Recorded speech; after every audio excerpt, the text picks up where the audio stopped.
It's funny. The funniest part of my clinic was Carter McLean was before me, and it's like an hour on and then an hour off, hour on, hour off, hour on. And so he went like 15 minutes into the hour of, we're supposed to have an hour to like get reset up.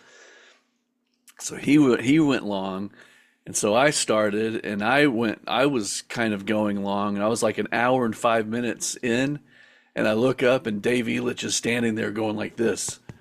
I'm like, sorry. It was funny. Like, we got to get this on the road. Yeah, It was that's cool. on brand for him. Well, yeah. And, they've got to clear the room out and get all the gear, and new gear comes in, and it's kind of a production, and there's not a lot of people kind of helping, so got to do it quick. But yeah, it was great. We're gonna do a recap of the whole thing. I didn't get to all of the materials, so we'll get to it today for sure. Welcome, Michael. Welcome, Ryan. I'll keep an eye on this. I forgot to set the room for people to just be able to come in, so I have to actually see them and then let them in. So once I start sharing a screen, that gets hard to do, but we'll go for it anyway. Let's see. It's funny. I just finished my class with my group, so we just did 2 hours of practice. I had a piece of toast, and we're back in it. Day of drumming. Great. Cool. Well, let's go ahead and get into it since we're a few minutes past.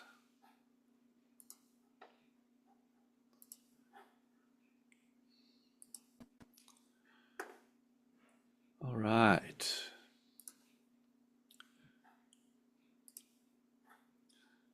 Okay, I'll try to keep an eye on people coming in just in case. Okay. Welcome, everybody, to the Chicago Drum Show Reprise. This was a great opportunity to share some of my material with some new people at the Chicago Drum Show. We probably had maybe, I don't know, 100 people there, which was nice. And it ranges in level at a thing like that. So, you're talking to people who have owned drums their entire life, and they might be 70 and have never really gotten very far into the journey. And then you have young people who are like studying with somebody, they're in their high school bands, and they're like really taking it seriously, and everything in between. So some of the information I shared, I think, went over some people's heads, and that's okay, because we're going to kind of get a little deeper into it today, and we'll be able to discuss some things if you have questions. So welcome, thanks for being here. Um, I started I started the clinic with the first thing that I ever wrote for drum mantra in 2007. I composed a piece of music that I programmed the drums for because it was way out of my league to be able to play it. I put it on my MySpace page. I told the story at the clinic. I put it on my MySpace page, and then all of a sudden I get an email from Brad Schluter, who is the editor for Drum Magazine, and he had transcribed the groove, and that kind of made me suddenly think, oh, this might be legit. And I had not written any books yet. I hadn't done anything. I was just like experimenting with ideas, with rhythmic ideas.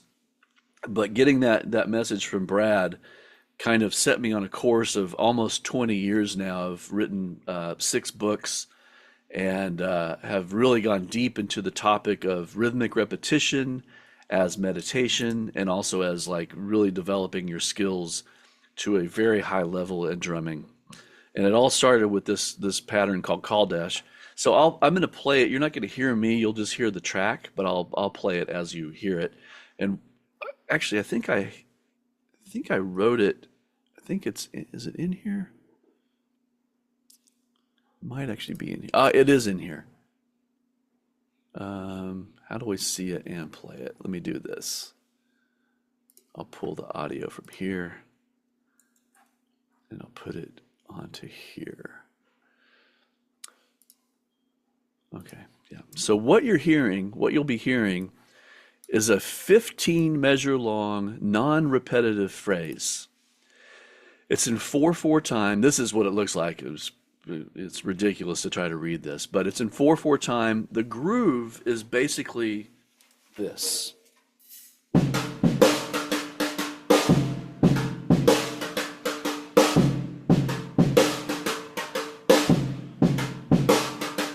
With the occasional double kick.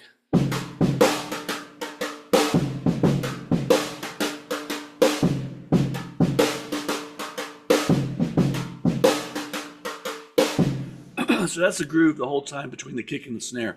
The left foot is playing a dotted eighth note the whole time.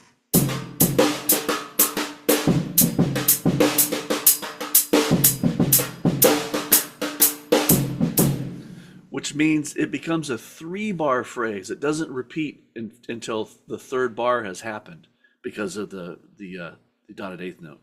The ride cymbal is playing a 5-note grouping. 1, 2, 3, 4, 5, 1, 2, 3, 4, 5, 1, 2, 3, 4, 5. Every 5th, 16th note. 1 E and 1 E and 2 E and 3 E and 4 E and 1 E and 2 E and 3 E and 4 E and 1 E and 2.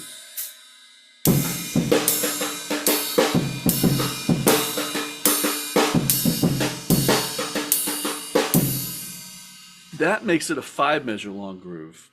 But when you put the dotted eighth note and the 5-note grouping together, it makes a 15 measure long groove. So I'm going to let you hear that. The first time through the 15 bars, it's just going to be the kick and snare.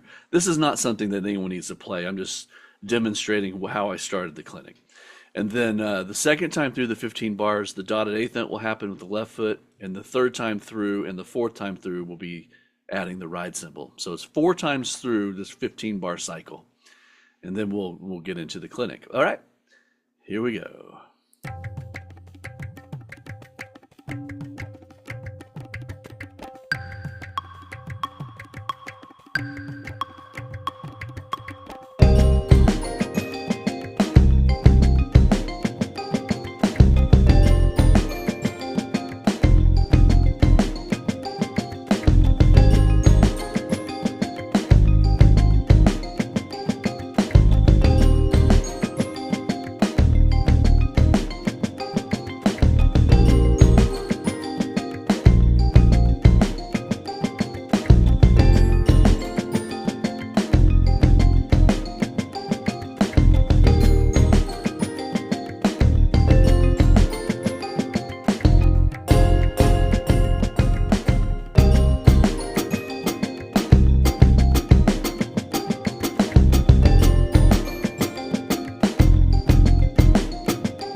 That took a lot of time to get that happening. And the guy that transcribed it for Drum Magazine, he also said he spent months and months working on this groove.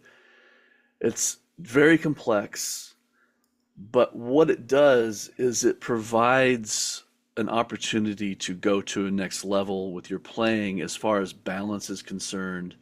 Conceptually, having polyrhythmic and polymetric things happening in your playing opens up a new world. The goal is not to be flashy, the goal is to be in deep control of the body. So when you're playing a gig, you've got tons of headroom. Like if you're able to do this and then you go to your gig and it's a blues gig or a pop gig or even a jazz gig, your playing is more effortless because this stuff is much more complex than what you're going to be doing on a gig. Okay, let's back it up now to the beginning and we'll get into it. Boom, boom, boom, boom, boom, boom. That was it. There was the whole clinic. So we're going to go through basically five parts, and then we'll open up for Q&A. We're going to talk about the power of structured practice, the importance of practicing correctly. That is the biggest mystery for drummers. Like, how do you practice? How long do you practice? What do you practice? What do you do when you practice? Then we're going to get into some timing and internal pulse concepts to really get your time dialed in. We're going to look at coordination and polymetric awareness. Then we're going to look at groove and pocket concepts. And then finally, reading, phrasing, and musicality. And then we'll open it up for questions. At the clinic, I asked people to give me, and maybe we could just do that here too, in the chat. What are some things that drummers are challenged most by? Can anyone put anything in the chat? What are the things that you hear drummers say that they just are having the hardest time with? Give me something in the chat. It can be, I'll put one, time. People have a hard time with time. Someone at the clinic said, playing for the song. Anyone else have anything that you want to add to that? Because I want to cover anything. Yeah, knowing what to practice. Pocket. Great. Great. Any others?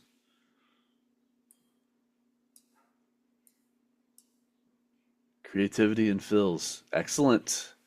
We're going to get to all this stuff. We're going to cover every bit of this. Fantastic. Cool. So let's look at drum mantra. Drum mantra is the name of my brand. If you're not familiar with me or what I do, I created this brand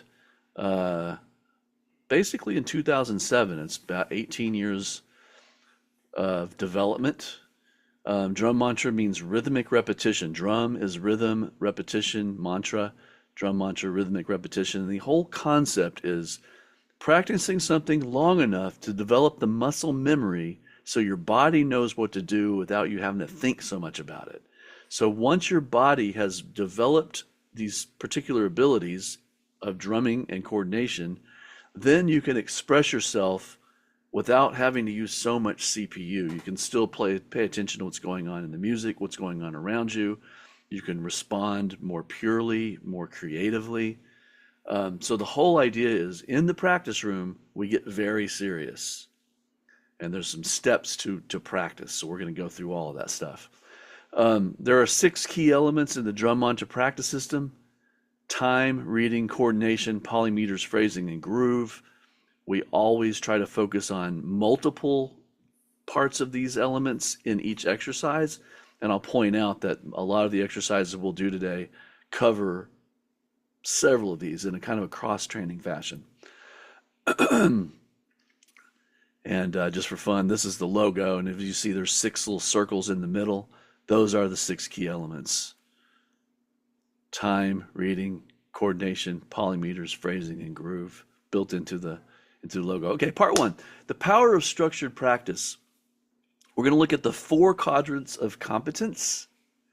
We're going to talk about rest between sets for brain remapping. And we're going to talk about muscle memory through rhythmic repetition. These things are things that very few people know about. And these are the things that really bring your practice to the most productive level. So in this first thing, we're going to look at the 4 quadrants of competence. There are going to be some things that you don't know that you don't know. That's unconscious incompetence. And today, we may discover some of those things. We may discover that you don't know that you didn't even know this. You didn't know that even something like what we're going to talk about exists. That's this first quadrant. And then the job of a great teacher, the job of great music that you listen to is it's going to wake you up to something that you had no idea was even possible or that even existed. That's going to put you into the awareness of incompetence. You're going to be consciously incompetent. You know the things that you can't do. That's a hard place to be because the list continues to grow. And if we don't handle it correctly, then that list can be so big, it can become overwhelming and it can have negative impact on your whole psychology. So when we're in conscious incompetence, we need to know exactly what to do to get that over to conscious competence as quickly as possible. So when we discover something that is brand new to us, we then need to treat it with the utmost respect and become good at it enough that it goes over into, I know that I can do this. That's conscious competence. I know I can do this. This means that you're on your gig, you're nailing the time, your fills are great, everyone loves playing with you, everything's awesome in this blue range. However, if if you stop thinking about it, if you check out, things can still fall apart. We have to get this stuff all the way over to this one, unconscious competence. It's so ingrained in you that you don't even have to think about it anymore. You can just do it. This is where complete freedom of expression lives. This is where solid time, confidence, all the things that make a really great player come in this final quadrant. We're always somewhere on this loop. You're always discovering new things. You're working on things that you can't do. You're doing things on your gig that sound great. And then also you're finally doing things that you don't even have to think about, and it's just natural. So those are the 4 stages of where your brain is with everything in life. At one moment or the other, you're somewhere on this scale. Excuse me, sorry, hang on one second.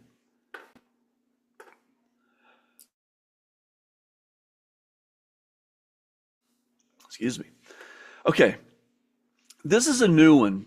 Rest between sets for brain remapping. This is something that was brought to my attention about, 2 months ago. I don't know if anyone knows the neuroscientist, the Andrew Huberman at Stanford University, who was talking in one of his podcast episodes about the importance of rest between sets.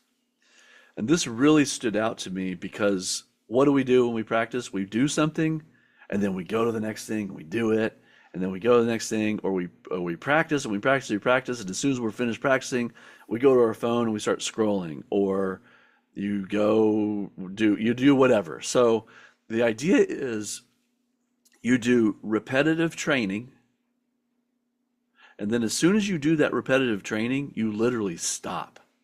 You put everything down and you sit quietly, because what's happening is your brain is now beginning to remap. It's beginning to rebuild the neural net that of the activity that it just remembered. So it's replaying that little moment of practice that you went through. So we want to practice long enough to develop muscle memory, but then we also want to rest after each activity to allow the brain to start remapping. That's vital to quick development, right? You might have been practicing something for years and years and years, but when you start doing it like this, the stuff gets into your body and into your system quicker and more solid. And then the third thing is muscle memory. through rhythmic repetition. So when you're repeating something over and over and over and over again, you're training your body, you're allowing your body to do the work that it needs to do to remember a certain movement, a certain coordination, a certain action. So you want to play something, maybe, I don't know, any of you have done this, or maybe you had a teacher and maybe you had to learn a groove for the teacher and they say, okay, play that groove, and you play 4 bars of it or 8 bars of it, and they go, okay, great, let's move on. They don't know, and you don't know that you even have it. 8 bars is not enough. There are no songs that are 8 measures long. So if you can't do a certain activity, a groove, a coordination exercise, whatever, for at least the length of a song at minimum, without any issues, without any imperfections, then you don't have it yet. And a lot of times we think we have it after the first 8 bars, first 16 bars, first 30 seconds, first minute. But then all of a sudden, if you keep going, you get to the 3rd minute, the 4th minute, and you don't even know what's going on anymore. That's because it hasn't completely ingrained itself into your system. So when you're doing practice, make sure instead of trying to practice a million things in one session, practice 4 things for 10 to 15 minutes each. Repeat, repeat, repeat, repeat. Build muscle memory. Stay on it, stay on it. And then rest between activities, and you're going to be good. It's going to skyrocket the development of your playing. I promise you. We've been doing it. I have a group called Drum Set Mastery, and we've been incorporating these concepts into our practice. And every time we get together, everyone's like, man, we just today people were talking about how they were getting compliments from the band members. Man, the band was saying my backbeats are so solid and so on. All of a sudden, it's through this. My time is so good. Wow, everything feels so good. That's through this kind of stuff. This is what we want. This is what we need to bring our playing to the next level, which brings everyone else's playing to the next level. The band's only as good as its drummer. Don't forget that. Okay, part 2. We're going to get into some exercises now. Timing and internal pulse. Moving click method. Developing internal pulse mastery. Okay, so what we're going to do, and everyone needs to be at their pad for this, so I can't see anybody, so hopefully you're at your pad. And we're going to do a simple exercise. We're going to do right, left sticking, and play 16th notes and accent the downbeats. Okay? You're going to hear a click. The click is going to be on the downbeats for 4 bars, and then it's going to move to the E for 4 bars, then the and for 4 bars, and then the for 4 bars. We don't change. The click is the only thing that changes. The reason that we're going to do this is because when you get into a recording session, if you do sessions and stuff, the click is always going to be on the downbeat. Click, click, click, click, boom, ka, boom, boom, ka, boom, click, boom, boom, clap. And the click is on the downbeat. You're nailing it. Everything sounds great. As soon as you move the click somewhere else, like the ands or the e's or the uhs, and try to play the same groove, it sounds like a kindergartner just picked up sticks. And it's like, okay, why is that? I've thought a lot about why is that when the click is on the downbeat, we sound great. When you move the click some other part of the beat, it sounds awful. It's hard to keep it together because nothing has changed physically. The only thing that's changed is where our brain is trying to tell us where the beat is. So we need to undo our need to rely on downbeat pulses. This will improve our time. The thing that improves our time and our feel is the deep understanding of subdivisions. 8th notes, 8th note triplets, 16th notes, sextuplets, and now the introduction of 20th notes, or 5 per pulse, is starting to make its way into drumming language now. So those are 5 different subdivisions, and when you understand the placement of how each part of that subdivision field operates, it completely changes the way that you feel time and the way you express time. Okay, so we're going to do this very simple exercise, right, left sticking again, where the click is going to move through the bar, and then we're going to talk about breath, but not yet. We're just going to do this exercise first, okay? Here we go. 2 bars of click, and then we're in.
Cool. Super straight ahead. Very, very simple concept, okay?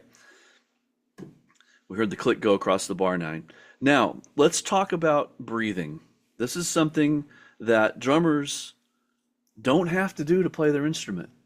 If you play trumpet, saxophone, trombone, if you sing, you have to breathe. Rhythm section players do not have to breathe. String players do not have to breathe. However, you always hear the great jazz musicians often say the most musical expression, the highest level of musical expression you can have is to emulate the voice. If the purest instrument is the voice. So if we want to make our drumming feel very human, not machine and not mechanical, but have a human tendency to it, and that doesn't mean that it can't be in perfect time, but the expression, it needs to feel like it has emotion in it. Well, that comes from breathing. There are several kinds of breathing. Obviously, our breath happens no matter if we think about it or not. We can also focus on our breath. There are different kinds of focused breath. And then there's the kind of breathing that happens when you're doing musical phrasing. So a singer can only sing so many notes before they have to take a breath. Trumpet drummers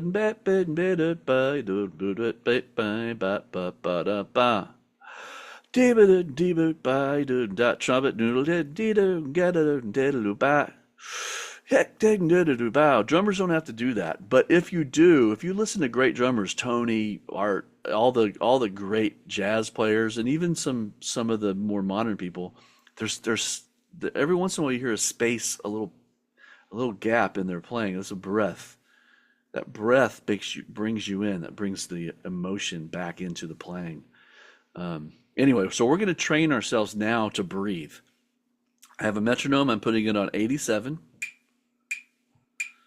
And we're going to attempt to breathe in for 2 bars and then breathe out for 2 bars. 4/4. So when I count us in, you're going to slowly breathe in for 2 bars and slowly breathe out. Nothing else, just breathing. Ready? 1, 2, ready, go. In.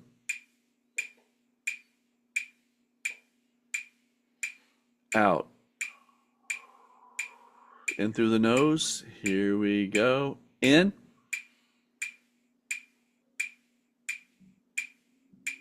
Out.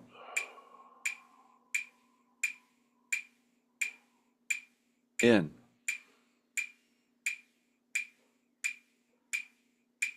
Out. One more time. In.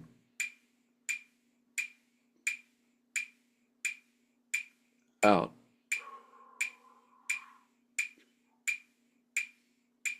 Now, one thing you might have discovered is you become a little more calm all of a sudden, right? You become more centered, more focused.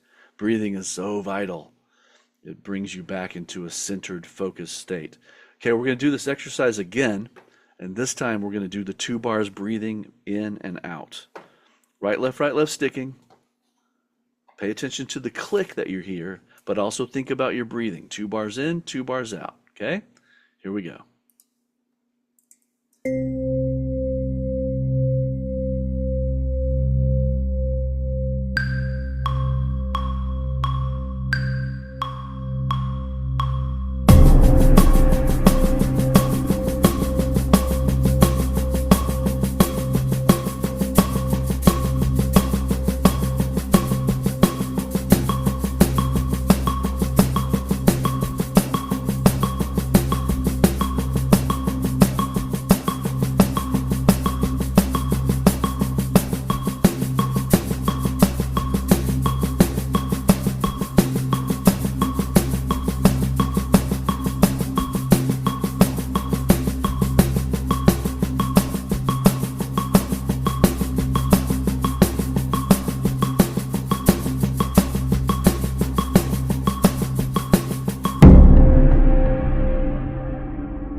Great, we're going to do it one more time.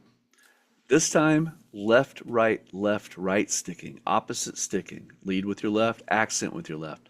Left, right, left, right, left, right, left, right, left, right, left, right, left, right, left, right. 2 bars in, breathing, 2 bars out. Stay relaxed, stay focused. Here we go.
Okay, we're going to carry this concept into a real-time workout where we're going to focus on pulse and accent movement. This is, by the way, this is from my book, The Foundational Series. Okay, pulse is what the foot is doing, the bass drum. Pulse, boom, boom, boom, boom. Quarter notes on the bass drum the whole time. 1, 2, 3, 4, boom, boom, boom, boom. The hands are right, left, and we're accenting different places in the 16th note field. So we're accenting the downbeat, and then we're accenting the E, which is the left hand. C is the and with the right hand. D is the with the left again. 1E, we're going to be accenting all right hands. 1 and 2 and 3 and 4 E and 1F, we're accenting all left hands. E's and U's. 1 E and 2 E and 3 E and 4 E and And G, we're accenting beats 2 and 4. H, we're accenting beat 3. Now, this is 8 measures. However, it's going to take us 6.5 minutes to play this page. The reason is we're going to play each line 8 times, and then as soon as we go back to the top, we're going to play each line 4 times, go back to the top, play each line twice, back to the top once, back to the top once again. Okay, so we're going to play this page down for 5 times, 8 times each, 4 times each, twice each, once each, once each. Bass drums playing quarter notes, right, left, sticking. Accents are what's moving. If you're able, add the breathing, but it might take a lot of concentration just to make sure you're playing the right accents. Okay, let's give this a try. This is a 1-page, 6.5 minute playing experience.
Now, if you were in my group and we were studying this and working on this right now, we would sit quietly for about 30 seconds, let this absorb.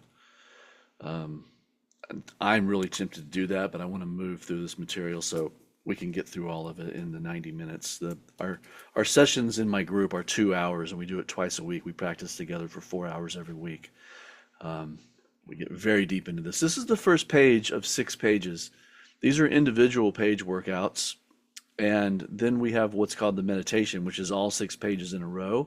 It takes 33 to 40 minutes without stopping to play the entire what's called the meditations.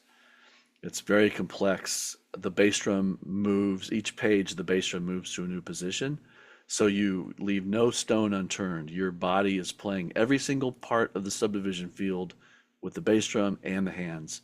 And then there are 4 stickings. Right, left, left, right, doubles in either direction. And if you're really brave and adventurous, you can even introduce paradiddles, but that gets pretty hardcore. Okay, so far we've tricked our body into playing 9 minutes of 16th notes already. So the muscle memory has already started to settle in.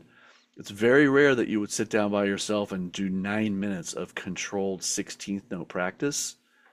But because there was music, because we're in a group, because we're focused, it flew by. You are developing muscle memory as we speak. Like, we're putting in the right amount of time to make this stuff happen. You'll probably notice a difference on your gig even tonight after doing these exercises. Okay, we're going to jump into part 3 now. Coordination and polymetric awareness training. The first thing is polymeters. This is something that's really near and dear to my heart. Polymeters. They're not polyrhythms. Polymeters are different. Polymeters are 2 different groupings of notes that share the same subdivision, and they resolve at different times. So as you can see, the quarter note resolves every 4/16 notes, 1 E and 2 E and 3 E and every 4. But the dotted 8th note is a 3-note grouping. 1 E and 2 E and 3 E and it's resolving quicker. It's resolving in 3/16 notes, and the chord note is resolving in 4/16 notes. They share the same subdivision. That's what makes them a polymeter. A polyrhythm would be different groupings of notes that have different subdivisions that resolve in the same amount of time. Like a triplet, a great example would be like a triplet over a quarter note. They both resolve in the same amount of time. 1, 2, 3, 4, triplet, triplet, triplet, triplet. So 3 happening in the same space as 1. That's a polyrhythm. A polymeter is jack, dat, do, dat, do, dat. There's a rhythm to it.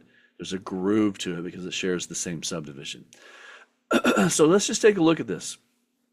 Hey, Rich. Yes. Oh, would this be a polyrhythm if you took away the non-accented notes? Like, No, well, no, because they would, you mean like 4/16 notes on top of a quarter note?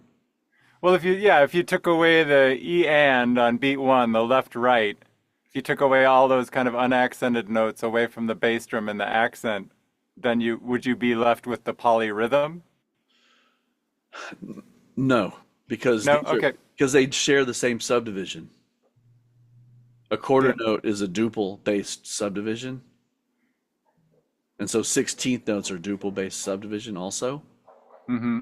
But if these were triplets on top, 8th note triplets, the quarter note is still based on a 16th note subdivision. Okay, thanks. That makes sense, right? Yeah. Yeah. Yeah, that's a good question. It's a good question. So we do have, in 3/4 time, we have 3-note groupings. We have 4 of them. 1, 2, 3, 4 evenly spaced notes on top and 3 evenly spaced notes on the bottom.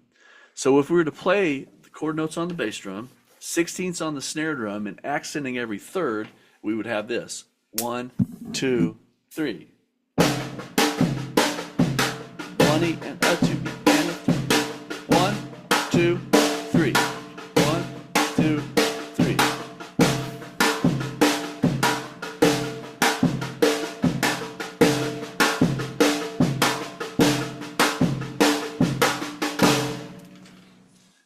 If you haven't done that before, I recommend putting this in your brain and remembering it and working on this. It's really opens up a lot in your playing when you start to understand these polymetric relationships. Let's give it a shot. We're going to play bass drum on quarter notes, 3-note groupings in the hands, accenting every third, and we're going to play this measure 32 times, okay? Here we go.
So if we switch to sticking, that would then allow you to play this.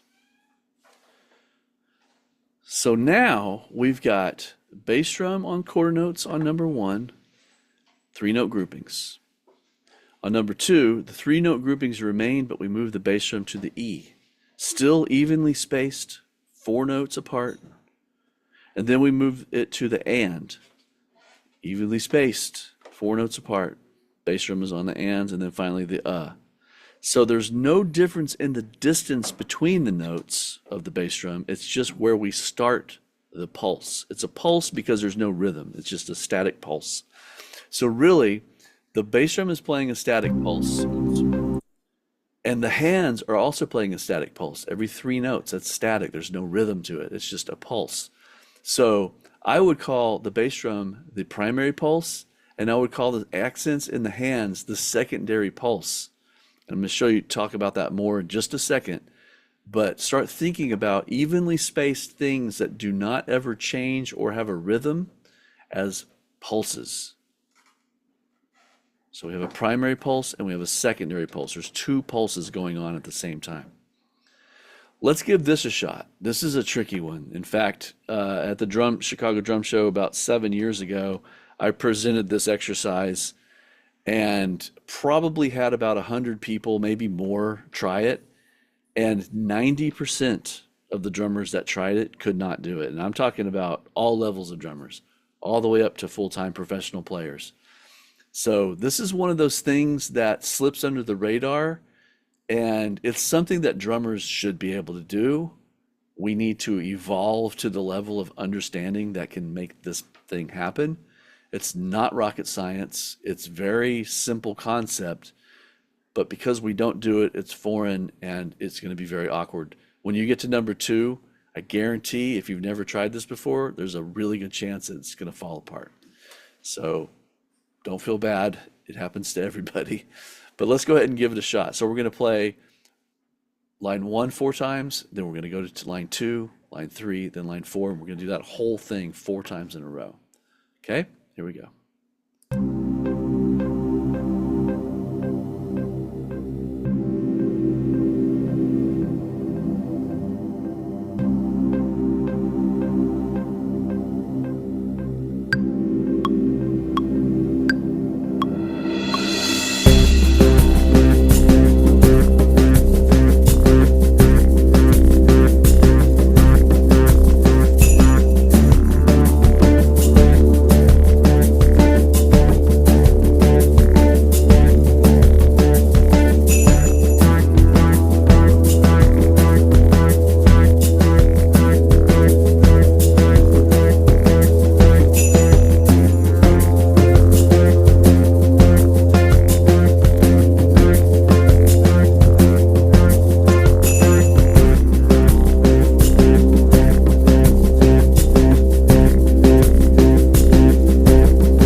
This is one of those exercises that have lived before we did it in unconscious incompetence, and I just popped it into conscious incompetence probably. Now it's up to you to get it out of incompetence into competence. So, think about this thing, write it out, do whatever you need to do to understand how it functions with different stickings. It's a very simple thing, but as Ryan said earlier, he mentioned pocket. This is the kind of stuff that improves your pocket. Believe it or not, I'm sure you can believe it, because if you start to think about the thing that creates pocket is the thing that creates individual pocket for each of us is our body shape, our height, our weight. How do we tune the drums? What did we grow up listening to? What did we have for lunch? All of that stuff is our pocket, is our groove. That's our groove. The pocket is how do we make that thing feel with the other players? How do we make our groove feel? That's the pocket. So the pocket comes from absolute understanding of subdivision. Because if you really understand every placement on the subdivision field across, like I said, eighth notes, eighth note triplets, 16th notes, sextuplets, and 20th notes, not even sevens, like that's even somewhere, yes, that will help, but that's not even necessary. The 20th note stuff is barely necessary right now, but the more you understand about subdivision placement, the more you're able to manipulate and maneuver your pocket to work with whoever you're playing with.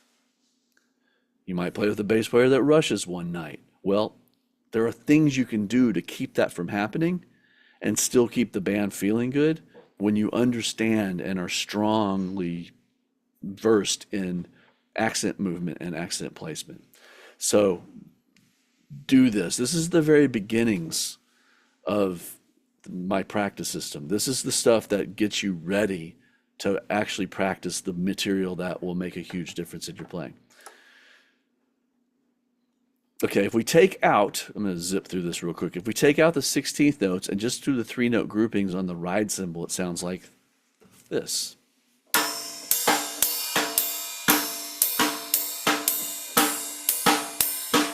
One, two, three.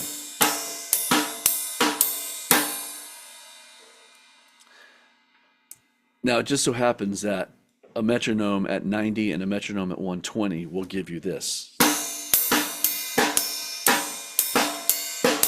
Because 90 can be divided by 3 and equal 30, 30, 30. 120 can be divided by 4, 30, 30, 30, 30. So 90 to 120 is a 3 to 4 relationship. You can do that with any number, as long as you can divide each of them by, if you can divide it by 3 and then just add one more of those three groupings to the other one, that's a 3 to 4 relationship. A 5 to 4 relationship would be anything that you divisible by 5. So if like you had 100, you have 25, 25, 25, and 25, and then you wanted something at 5, 100 BPM and 125 BPM would give you the 4 to 5 polymetric relationship. Tak, taku, taku, gat, gu, dak, tak, taku, taku, gat, gu, dak. You can do that with any numbers. So I have this sentence. It goes like this. Kick. There's the rhythm. Kick the silver bucket. Kick the silver bucket. Kick the silver bucket. Kick the silver bucket. That same rhythm, without changing it, can turn into this just by virtue of me counting it differently, saying a sentence that implies the other hand is the main pulse instead of the snare drum. So here's kick the silver bucket. I'll do each one 4 times. Kick the silver bucket. Kick the silver bucket. Kick the silver bucket. Kick the silver bucket. This rhythm is a trip. This rhythm is a trip. This rhythm is a trip. This rhythm is a trip. Kick the silver bucket. Kick the silver bucket. This rhythm is a trip. This rhythm is a trip. Kick the silver bucket. This rhythm is a trip. 1, 2, 3. 1, 2, 3, 4. 1. Polymeters you can count in different ways. So now we're implying two different time signatures at two different tempos without changing anything about what our hands are doing. There's actually 4 ways to count this. So I'm going to count 1A 4 bars, 2A 4 bars, 3A, I'm just going to count those 3 bars, and then 4A, I'm going to count those 4 bars. And here's how it sounds. Ready, go. 1, 2, 3, 1, 2, 3, 1, 2, 3, 1, 2, 3, 1, 2, 3, 4, 1, 2, 3, 4, 1, 2, 3, 4, 1, 2, 3, 4, 1, 2, 3, 4, 1, 2, 3, 4, 1, 2, 3, 4, 1, 2, 3, 1, 2, 3, 1, 2, 3, 1, 2, 3, 1. Hands did not change at all. The only thing that changed was the perspective and vantage point that I chose to count that relationship.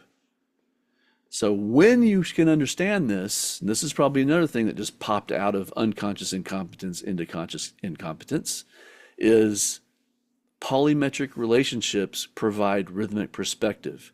You can count them from different vantage points to imply different time signatures and different tempos, but nothing has changed with your body. Everything's the same. So as you can probably glean again, when you have full control and understanding of this, it's going to open up your playing immensely. Your jazz playing, your 12/8 Afro-Cuban kind of vibe, that kind of stuff will go to a whole new level when you can understand how to start implying different things. And you don't even have to do What do it. you call that shift? A perspective shift, or do you have another name for it? I call it rhythmic perspective.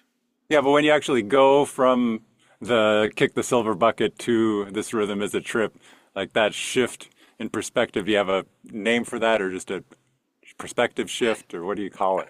I don't know. I've never thought about the name for that because it's not metric modulation. Although it feels like it could be, I don't think it is. Right, yeah, you should have a drum mantra name for that. That'd be cool. Yeah. All right. All right. We'll have a ballot. People can put in entries. All right, let's talk about groove for a second. Groove. This is a biggie. Now, again, we're comfortable going boom, bop, boom, bop, boom, bop, boom, boom, bop, or whatever. But when we start moving things to E's and U's on the 16th note field, things become a little weak. So this exercise in particular is going to, there's like 40 different exercises. We're only going to look at 2 today, but the left foot is playing 8th notes. Right foot's quarters. Bass drum is quarters. Snare drum's 2 and 4. Let's just get used to that vibe. Try not to do anything extra. Just play exactly what that is. Work on your discipline and your focus and your patience and your groove. Okay, here we go.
Very simple, very straight ahead, very hard to play perfect.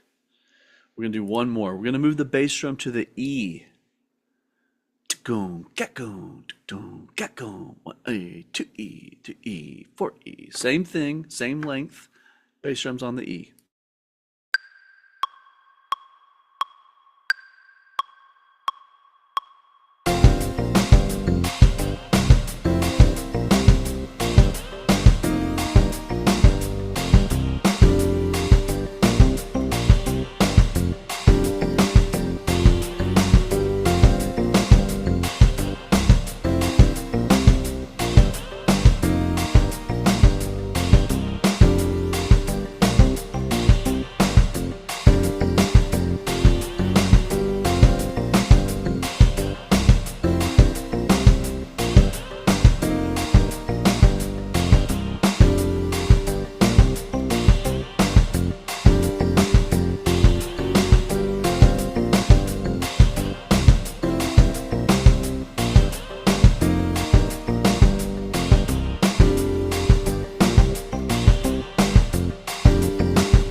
You imagine 40 different permutations of bass drums and ride cymbals, and everything moves and moves and moves, but you're playing lots of repetition of each thing, so it's really building into your muscle memory.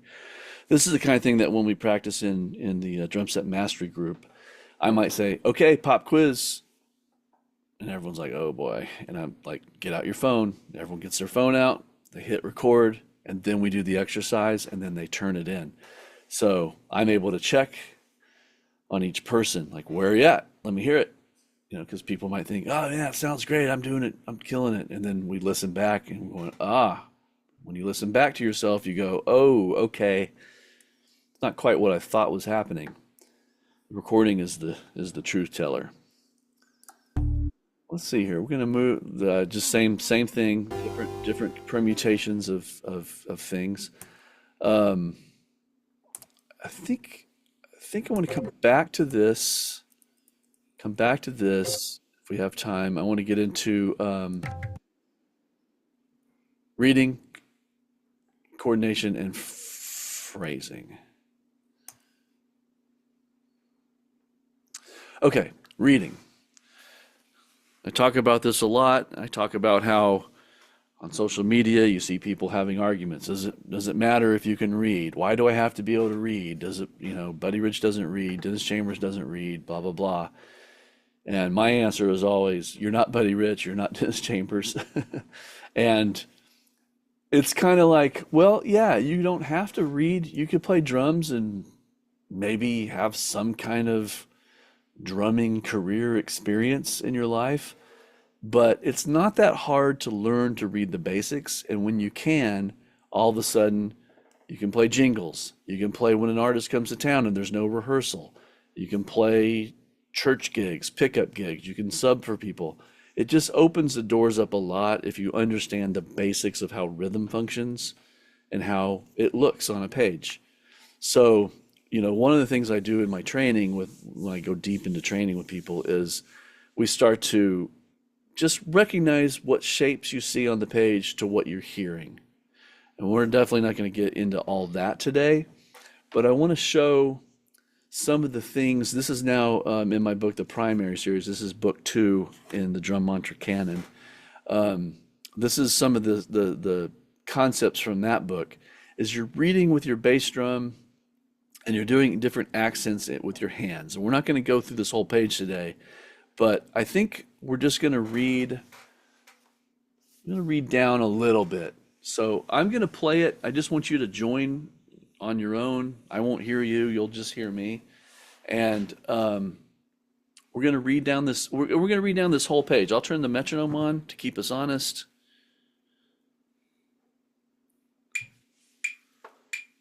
I'll put it down to 83, 81. There we go, 81. So we're going to play no repeats, just play the whole page down without any repeats. Okay? Here we go. 1, 2, ready, go. 1.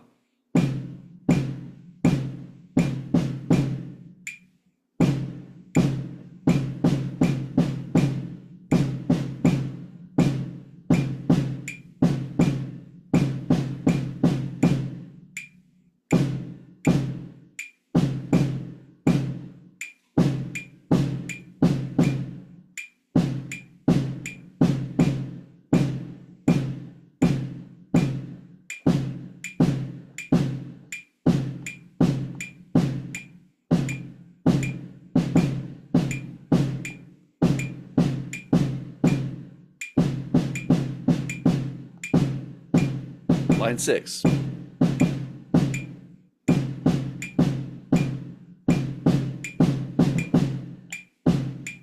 7, 1.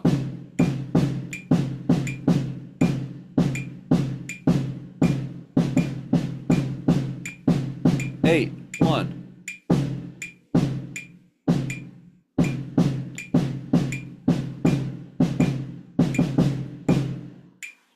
Okay. Starts off simple, gets pretty complex. Now, if you're sight reading that for the first time, I would not expect for you to get it perfect, but it is common rhythms that you might hear in funk, fusion. Very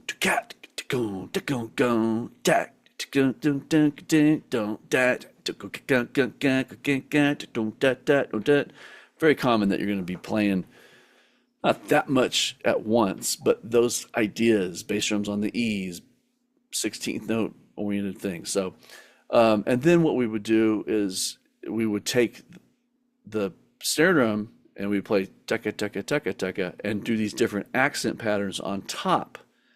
So for instance, 1B, we'd be accenting the E's and then read the page. It would sound like this. I'm not gonna do the whole page, but I'll just play a couple bars. 1, 2, here we go. 1.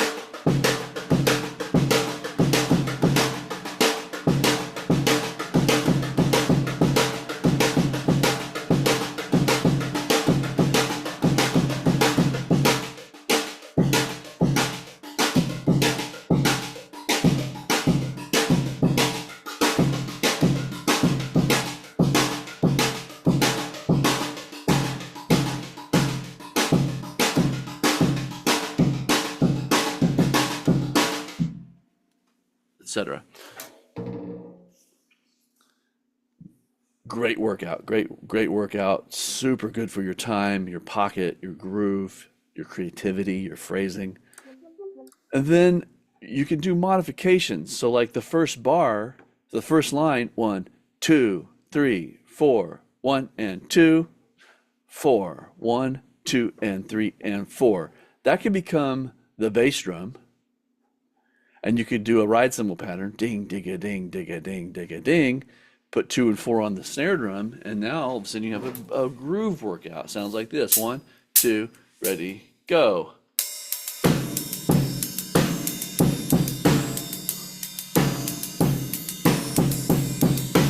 One.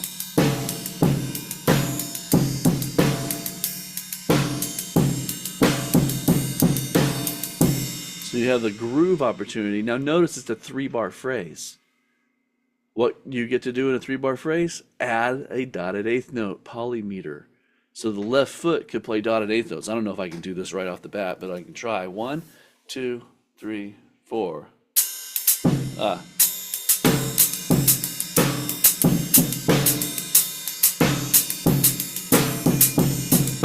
1.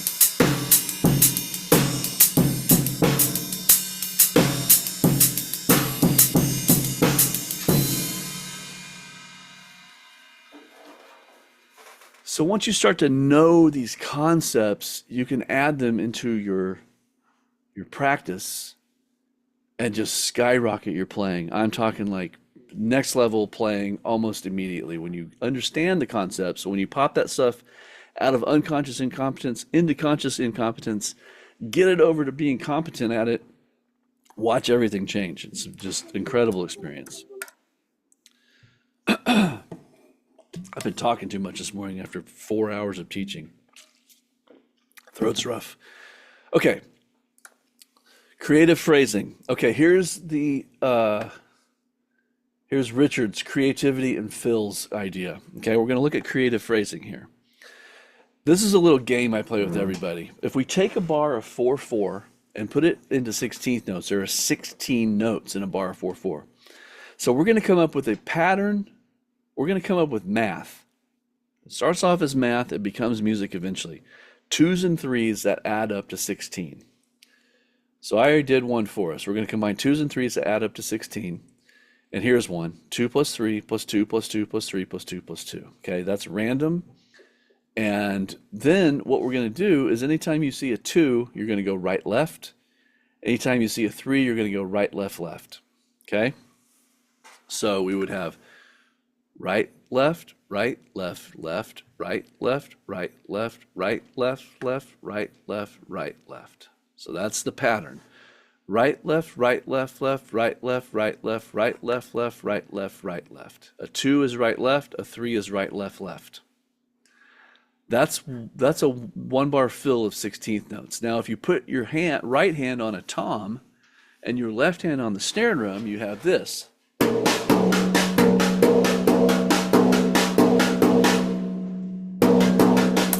Oh, sorry.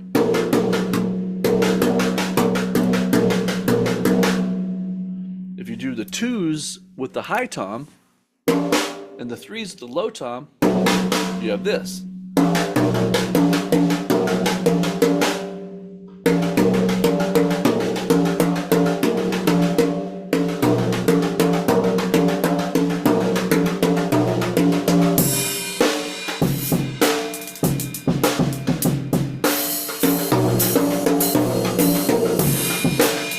Sorry.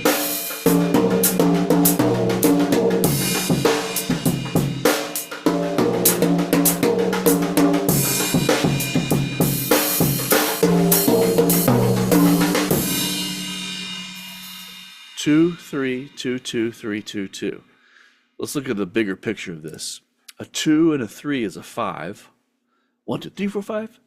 A 2, and a 3 is 7. 1, 2, 1, 2, 1, 2, 3. Or 1, 2, 3, 4, 5, 6, 7. And then 2, 2 is a 4. 1, 2, 3, 4, 5. 1, 2, 3, 4, 5, 6, 7. 1, 2, 3, 4. Now this is just one way of grouping, doing phrasing as groupings. So we're doing a grouping of 5, a grouping of 7, and a grouping of 4. That equals 16. 5 plus 7 is 12 plus 4 is 16. So that's one measure of 16th notes, but they're voiced in a shape that makes it feel like you might not be in 4/4. If you did a 2-bar phrase, it would definitely be able to make stuff feel like it goes over the bar line. But it's very systematic.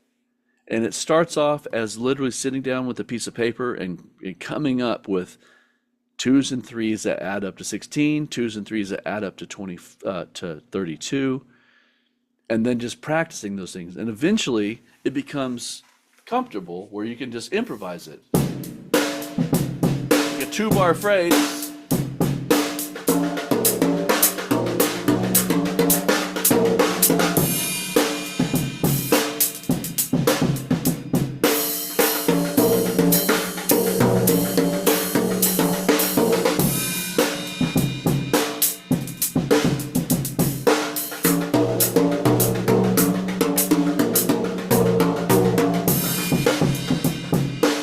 You could add the bass drum.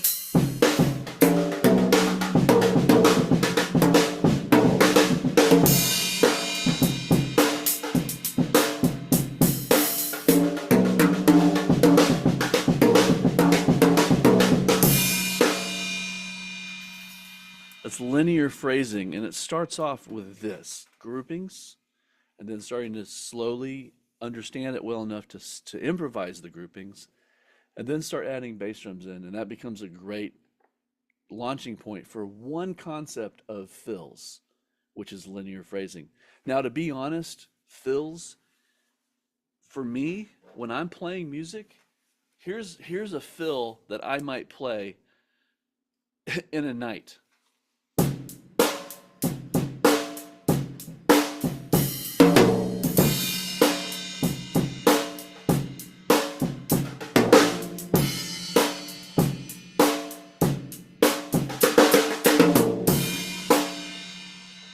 I'm not playing drum solos.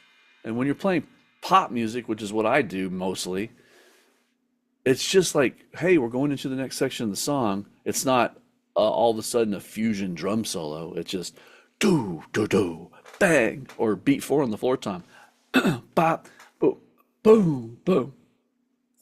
Sorry. So that's phrasing concepts. This is what it looks like written out. 1 2 1 2 3. 1 2 1 2 1 2 3. 1 2 1 2. Ducka ducka ducka ducka ducka ducka ducka. 1 2 1 2 3 1 2 1 2 1 2 3 1 2 1 2. There it is. 1 2 1 2 3 1 2 1 2 1 2 3 1 2 1 2. 1 2 1 2 3 1 2 1 2 1 2 3 1 2 1 2.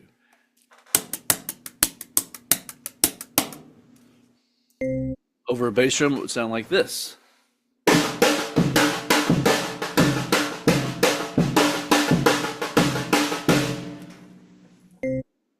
Over a dotted eighth note, it would sound like this.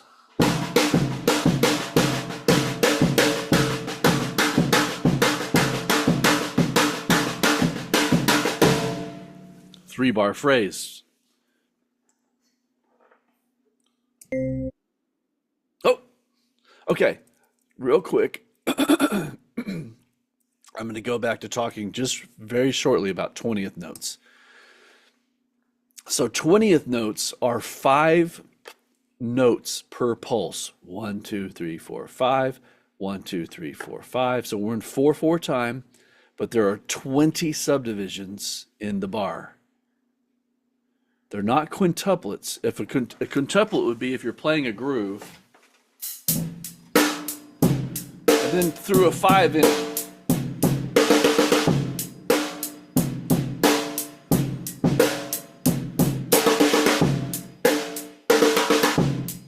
That's a polyrhythm, a 5 into a 4/4 groove that's based on 16th notes. 1E and a 2E and a 3 and a 1 2 3 4 5.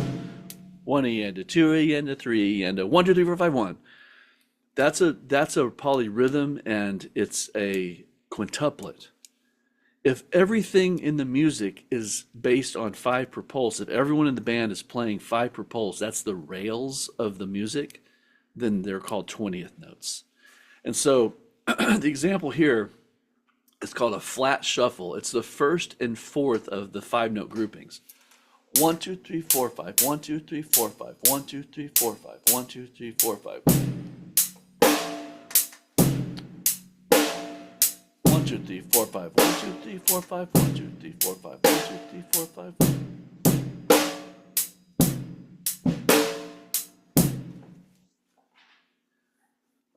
It's a new subdivision that's just starting to show itself in music around the world, and this is from a book I wrote called The Groove Studies with the 20th Note. And I'll play down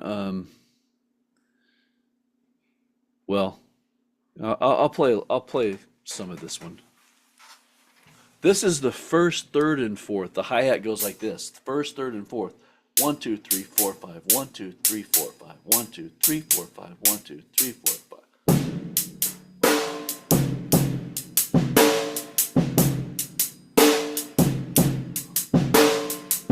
That's 12A.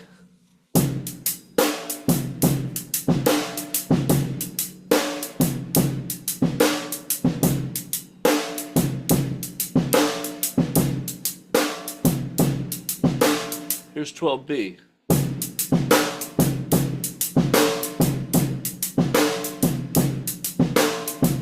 12C.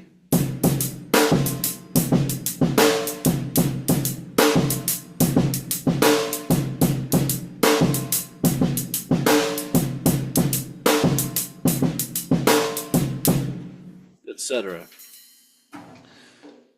So I can't even believe 2022 is when I wrote that book. That's the first book ever written on this subdivision. I wrote the first, second, and third book ever written on this subdivision. I can't believe they're already 3 years old. My goodness. It's crazy. Crazy. All right, are there any questions? We've reached the end of the clinic, but I want to answer questions if anyone has one. And then also, I want to let you know that if you're interested in working with me, like in a group setting, because I have a group where you get full structure, full support from me, you're working with me one-on-one and in a group setting, getting a plan for your practice, accountability, all this stuff with a proven system that I've been using with people all over the world. You can actually book a call with me. And what this does is we get on a call, and it's about a 45-minute call, and we dig deep into where you're at, what's going on with your playing, what are your struggles, and we see if it's something that I can help you with.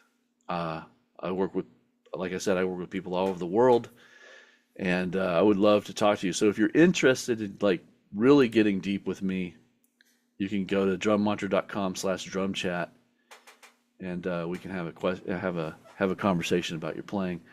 But right now, does anyone have any questions? Anyone have anything they want to talk about? Got a few minutes.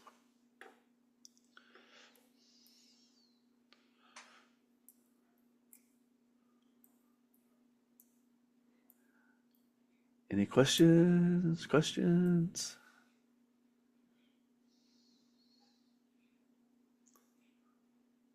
Let's listen to Nick. I'll let him talk, and then maybe this will inspire you for a question. My name is Nick Woodbury. I found a drum mantra program through an ad on Facebook at a time where I really needed something to improve. I just gotten kicked out of a band, not the first time that it's happened, and I was realizing that I really needed to make some improvements in my playing. So I found the drum mantra and decided to sign up, said, hey, let's see if I can get into this. And I was approved, and it happened. Since I joined the program, I have learned a lot of things. One of the big ones being focus practice, the importance of focusing, cutting out all distractions, and really paying attention to what's going on with my body, with the music. It's a deeper understanding of everything. Since then, I've gone to the local open mic a couple times, even played with the last band that I was with that kicked me out, and both of the guys have been very impressed with how I played. Both said they noticed some great improvements, and I've been asked to join a couple other bands since. And that was only back in November. It's currently March, early March. So I've seen a lot of improvements myself. My coordination is getting a lot better. I'm able to use my limbs more independently. It's still a work in progress, but quickly gaining traction. And I've finally moved over the plateau that I was stuck in for, I don't even know how long, a long, long time. I've gotten a deeper understanding of music and just my relationship with it and appreciation for different styles. I was never much of a jazz guy, but which has really opened me up to a little more of the jazzy stuff. It's also really cool to have a community of other drummers. For one, it holds me accountable. Two, it keeps me working. When I see other guys improving, it makes me want to improve. Practicing more often. And just the conversations we have in a group are super helpful. A lot of different ideas being thrown out, different thoughts, mindsets. Having a group of people who are willing to provide input, bounce ideas off of each other, it's really been helpful. If I were going to say, if someone asked me about the drum mantra program, which I have talked to people about it, I would say absolutely do it. For one thing, it's going to improve your ability to read, sight reading, which I missed out on 2 different jobs that I applied for that I probably could have had I known how to sight read. I started working on it before I met Rich, but this program is really helping to improve my ability to sight read. Yeah, it's been very life-changing, very awesome. And I've only got up to go. Still got about 7, 8 months. So highly recommend the drum mantra program. If you want to improve, this is the way to do it.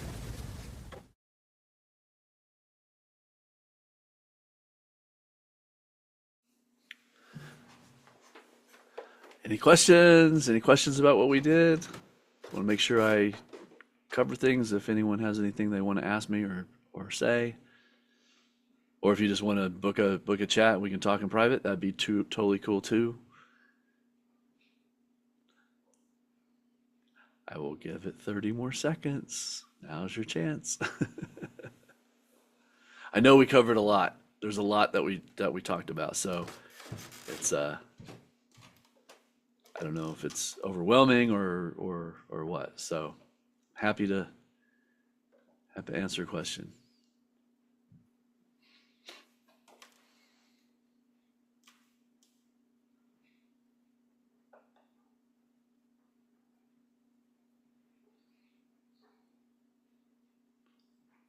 At the drum show, how was the response to that opening drum beat? I mean, do you feel like that drew people in? Was there sort of an awe factor with how heavy it is to try to comprehend that, or how did that go as an I opener? I think it went over really well. I think people freaked out on it actually because I explained it, what it was going to do and how it was going to be, and then I played it and I was able to play it, which was so scary to do in front of people. But I think it kind of set the tone of what's possible without sounding like crazy, fill your head with notes kind of things. It's kind of a different approach to complexity. And you can hear the meditative quality of it, which I love, It's like it's super complex, but it's also very simple at the same time. Like once you know what's happening, it's very simple details. It's just very hard to make it all happen together. But it was fun. It was a challenge for me, I tell you. That was the one thing that I'm like, I need to be brave enough to, and I need to work hard enough to get this thing to a point where I can perform it in front of people. And I did. And I was able to perform it just now when I did it, and you guys couldn't hear me, but I was playing along, and I'm like, okay, I think I have this. Now, could I throw that into an actual song? Of course, I would never do that because I'd get fired. But I don't know if I could just pull it out right out of my hat and just go straight into it without all the music like supporting it. It's hard. It's a hard Yeah, group.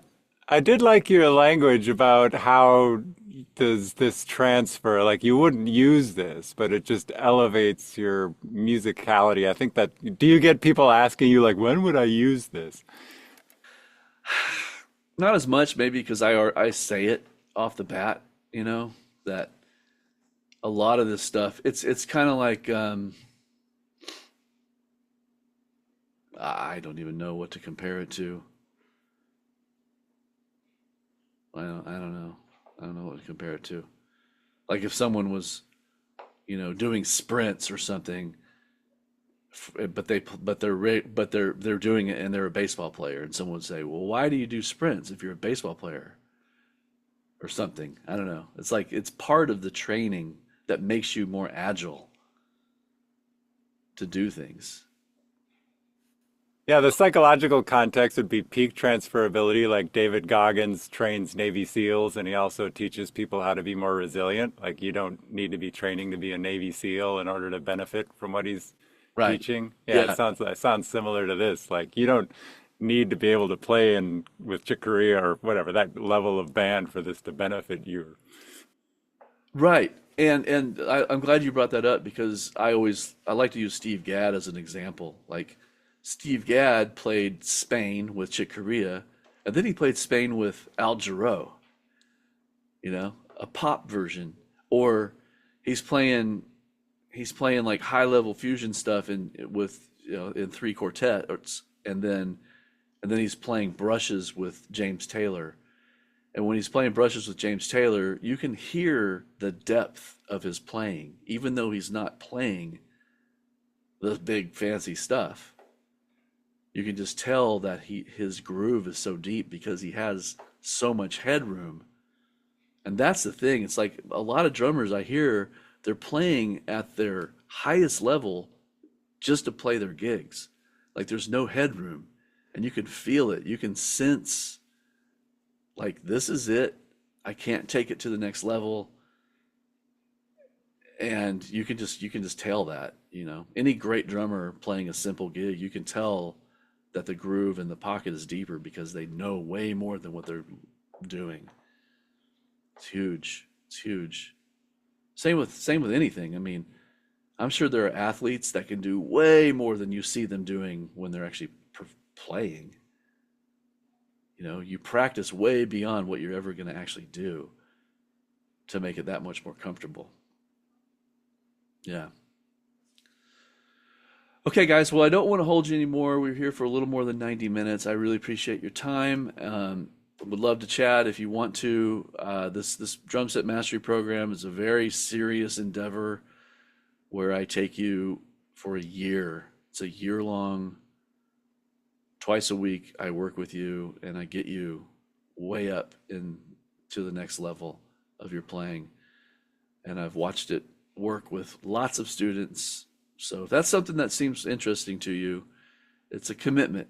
Like, you got to be serious. You got to really care about your playing and care about where you're at with all of it. But if you do, and you are, this is definitely something to check out. All right, have a good one, and I guess we'll talk later. Take care, guys. Peace. See ya.